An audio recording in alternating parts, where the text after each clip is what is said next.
Slides, episode 21. I'm your host, Kevin Pinnell. On this episode, we'll focus on providing some tips for success in the All Hazards Planning Section Chief course, and going into this course and then working to become a planning section chief, because like other courses, the course doesn't make you what you're trying to become. It provides educational foundation.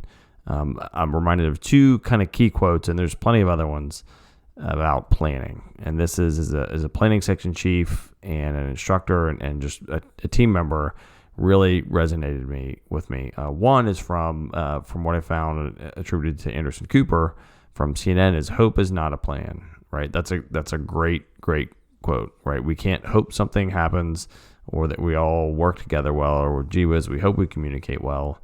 That's just not going to happen. So when you go into this course, trying to really keep that mindset, because you're going to do exercises, just like in the last episode where we talked about, that good student etiquette, and hopefully your instructors are kind of meeting you on the other end of that we're not going to hope we work the process well, and we're not going to hope that we fill our forms out right. We're going to do it. We're going to work hard.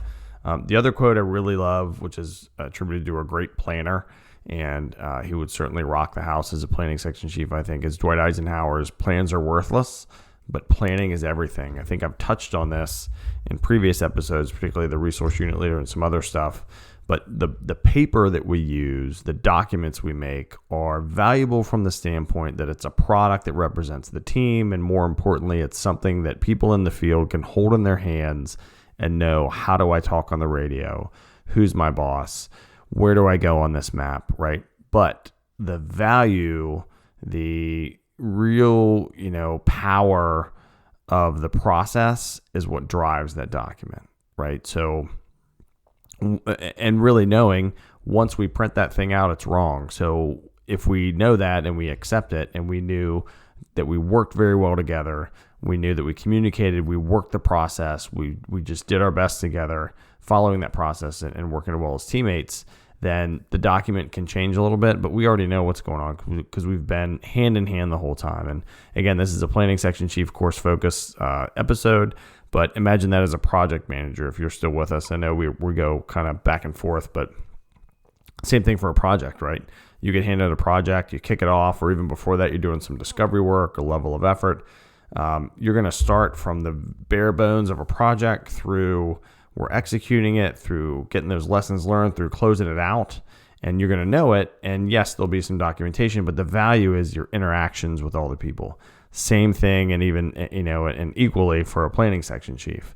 So in this course, you're going to get the bare bones of some of those, the importance of the role, and then we'll go through that when we go through our Between the Slides 5. And again, if you haven't read some of the show notes from previous episodes, check out betweentheslides.com.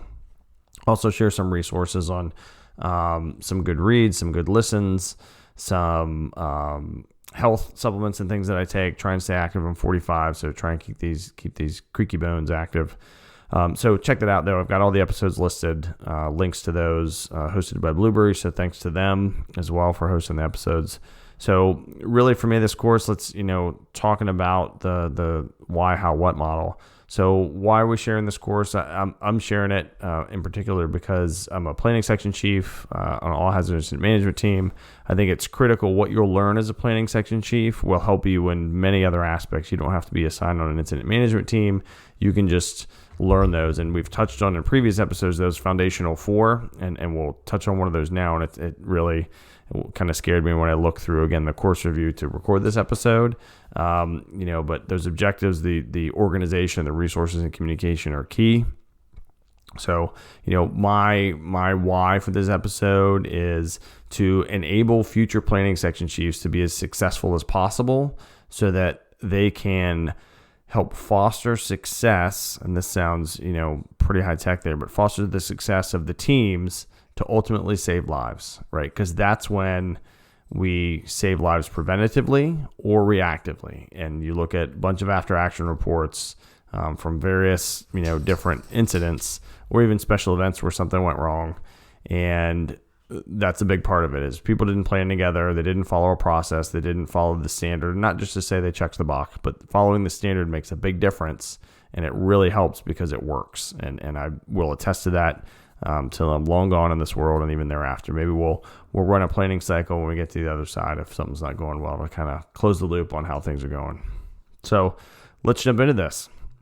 So my first between the slides 5 for succeeding in the planning section chief course is, if at all possible, try and do the O-305 incident management team course first. What that does is it sets you up with a broad brush of what all the positions do. Once you get through that kind of first 2.5 days of the PowerPoint, which is really an incident command system kind of review and process review and some other leadership things, then you get into working as a team.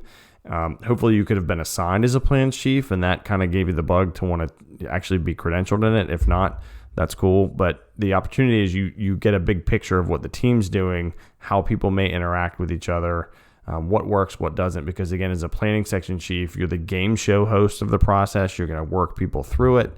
You're going to have to, break the tie if something's going on in your unit between units and they don't agree on something. So you'll get a real good feel for the tempo in a micro version of it, but it's pretty great opportunity when you go through that course, because people get stressed even though it's an exercise. And as a planning section chief student in that class, if you've already done O305, you've had some exposure, because you'll do similar exercises just on a smaller scale. So again, number one, if at all possible, take that O-305 course first. I know folks that haven't, and I know it's dependent on funds, right? If you don't have train the trainers in your locality or region or state that are providing that training for free, you're going to use grants. And if you can get a grant for that course before you get it for the plans course, before you get one for the O305, I get it. But try and, plan out your escalation of training, if you will, for incident management team professionals. My second one is study and be familiar with what the planning section units do, right? So you're taking this planning section chief course, presumably because that's what you want to do on your incident management team. It'll also give you some other skills, but that's the main focus. Is this gives some information, some education. It checks the box. So when you go down the road of getting credentialed in your task book, you've already taken the course. So as a planning section chief, you're a higher level of leadership now. You're in charge of an entire section, and you have to know what those units do. In the ideal world, you will have come up through the sections. You will have come up as a status check-in recorder, let's say, been a resource unit leader, then planning section chief, or a forward observer, a situation unit leader, something like that. You get it, and then a planning section chief. But that doesn't always happen. I, early on in my public health emergency coordination career, was actually a plans chief out of the gate by default before I even took the course, just because that was my role in the department largely, and that's what typically my position did. Now, fortunately, I backtracked and took the unit levels and realized that. So hindsight for myself and some of my colleagues is, if you can come up through the units before, then do so.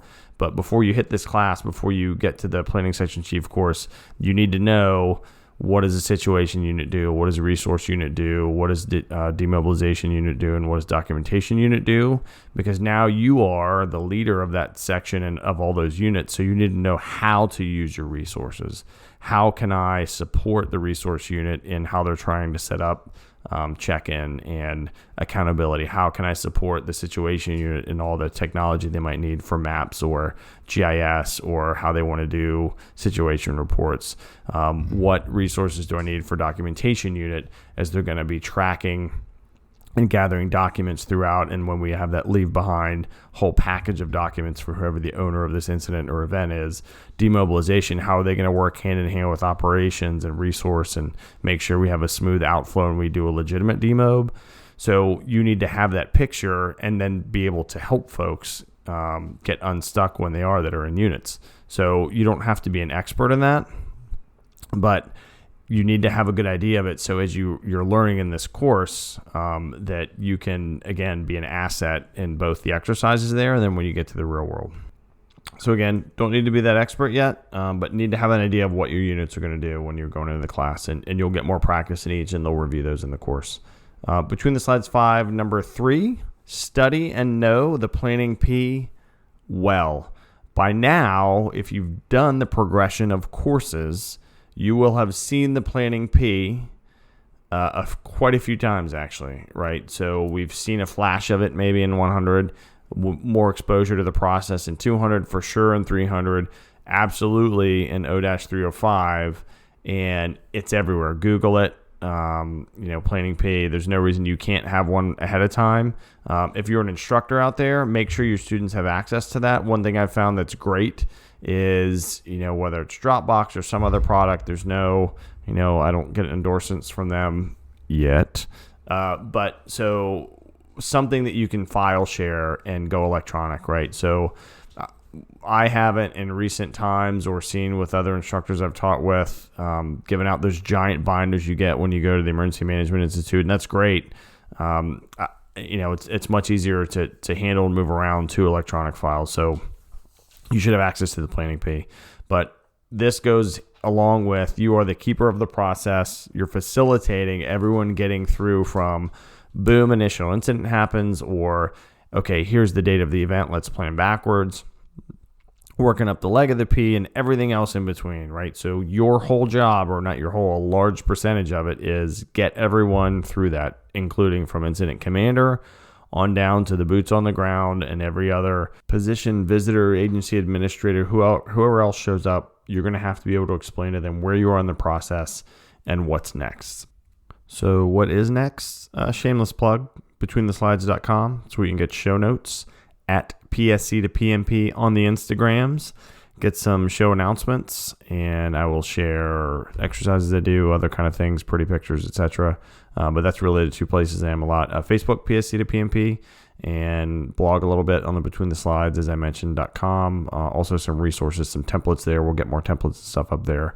So right now we've talked about, number one, if possible, before you take this class, the first Between the Slides is get that O-305 course. Study, be familiar with the planning sections units. That's from you're a leader now. You're going to be a leader as a planning section chief, and you need to know what your units can do and how you can leverage their skills and how you can support them. And the third one that we just discussed is study and know the planning P well. That's critical. That's kind of your core framework, really, that you're going to have to work from. So the fourth thing, study and be familiar with who contributes what from the IMT. And there's parts of this course and other courses where they talk about what, meaning what documents, but who contributes what, meaning what positions, what people. So knowing these sections do these jobs, and then within those sections, these units do these jobs. Because as I mentioned, you're gonna really lead this team through a lot, especially if it's a prolonged event that you've been planning for a while, or it's a critical incident. So knowing how to connect the dots, who has got a plan for how we're going to move all this extra security on buses somewhere, working with ground support or through logistics or however they want to do that, working those relationships. So you really have to know, in addition to your sections units, you have to know everybody else's units. You are in a super important position going into this, coming out of this course, really, because once you take this class, it says, hey, they've been trained, they can do the job, right? And so there should be some lead up time, some build up time. Hopefully your programs have mentorship built in, right, and shadowing, and to get credentialed in task book. That's what I talked about in the previous episode about, task books for project managers. But in the incident management world, you have to get shadowed a few times, right? You have to do some exercises, some events. So fourth Between the Slides 5 is really be familiar with what everyone else does, what they contribute, not just parts of the documents, but what else do they contribute to the process, to the team. And that includes, so if there's a food unit, are they feeding just the folks out there? Or are you also, as a plans chief, now going to say, oh, wait a minute, I have 28 people in my section, or just in one of my units if it's a big event.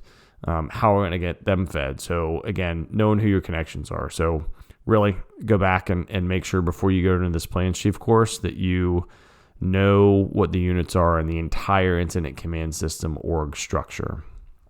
Would also say, kind of as a part 2 or B, I guess we'll say, to this number 4 is know your terms, right? So know who contributes what, who does what in the overall structure. And again, as a plans chief, you're going to help support operations big time.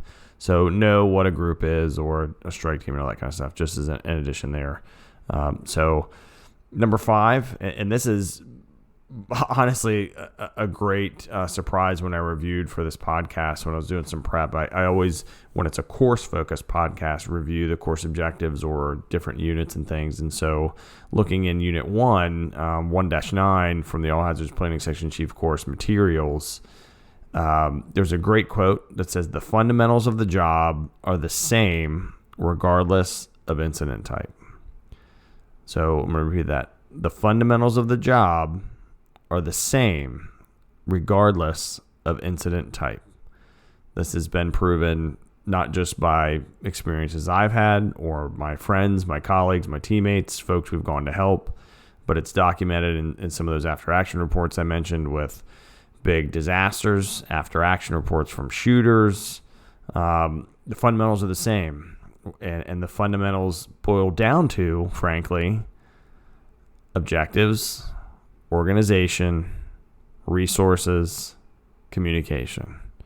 So if you can go into the plans class knowing that you're going to come out of the class with that certificate that says, hey, you can be a plans chief now, and you're still pretty new, which happens a lot, which is great. We're all new, right? We're all new at some level.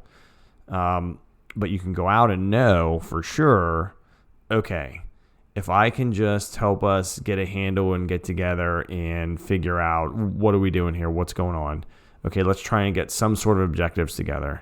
Okay, we're not going to have a formal tactics meeting because we're kind of on the fly, and this is, a critical incident that's kind of short-lived, but then it's going to expand when it's not as high speed. Okay, what are our short-term objectives? Let's just get some together. Okay, where's everyone? How are we going to feed each other? How are we going to hydrate these folks that are all kitted up? I kind of mentioned that, from when we did the active shooter episode and talking about, logistics, getting snacks and hydration for folks is key. So how are we going to loop those people in? And then how are we going to make sure we can talk to each other? If you can do that, if you can account for your folks, if you can at least form, even if it's a big, ugly org chart, just knowing who's on this scene, what's everybody doing? What are we all trying to work toward? Are we all trying to work toward the same things or not? Are we both literally, and that's that term's been killed by folks saying it when they don't need to, but can we literally talk to each other on the same radio channels or frequencies, or do we have cell phone numbers?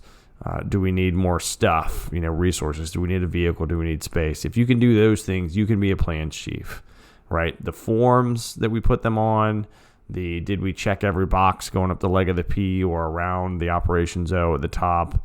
Yes, we want to do that. But if you can understand the fundamentals, you can do the same thing. And again, I've mentioned this before, whether I give you 5 minutes to find the elder gentleman or woman with dementia that's in 20-degree weather that's walked off, or I give you 5 months to plan for your semi-annual festival. It's the exact same thing. The level of politics may go up when you have more time. The level of adrenaline and stress for sure goes up when you have less time and people's lives are on the line. But if you can use the same core principles for each incident or event as a plans chief, you will be successful.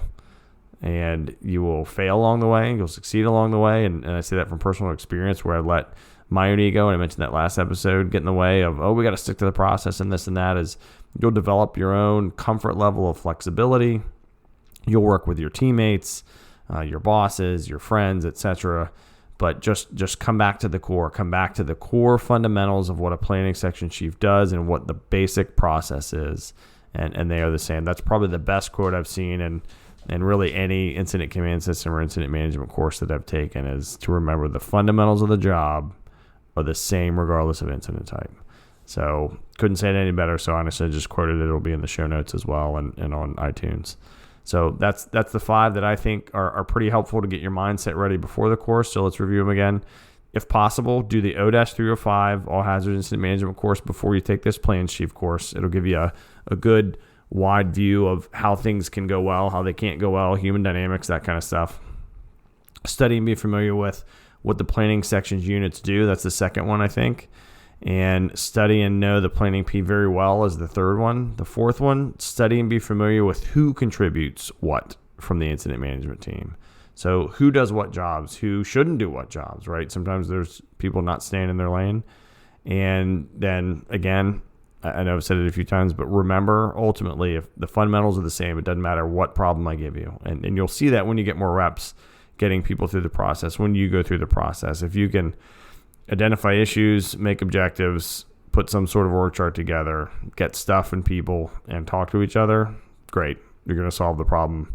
And it's not always going to be pretty. It's not always going to be well documented, but if it gets done and you save those lives or reduce damage or whatever, is better for everyone, then good for you. So thank you all very much for subscribing, for listening, for helping all of us. And I say that because, through comments and some emails and things, this again, podcast meeting was great. I've learned a bunch. I hope you all have. I'll continue to share any best practices I get. Please do the same with me. Let me know. kp.bts.podcast@gmail.com. Go on between the slides and leave a comment, or at PSC to PMP on Instagram. And again, really appreciative of everybody that clicks listen on this podcast and that is out there doing the best that they can to work together with others to keep everybody else safe, projects on time, all the stuff we're supposed to do. And thank you so much. Godspeed.